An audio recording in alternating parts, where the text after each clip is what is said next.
Hello guys, for today's video magluluto tayo ngayon ng chop suey. Ito nga pala yung mga sangkap na aking gagamitin. Magisa na tayo ngayon ng bawang, sibuyas at kamatis. Ilagay na natin yung atay ng manok.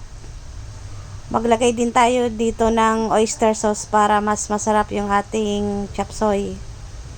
Gisa-gisa na rin natin siya. Ilagay na natin yung squid ball at saka yung bell pepper para malasa.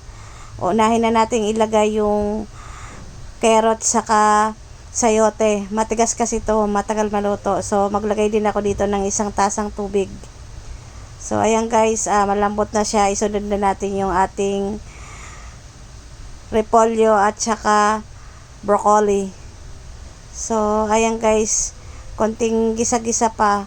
Hindi na natin to patagalin para hindi malustak yung ating gulay.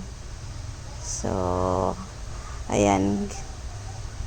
So ayan guys, luto na yung ating chop suey. So ano pang inaantay? Kainan na!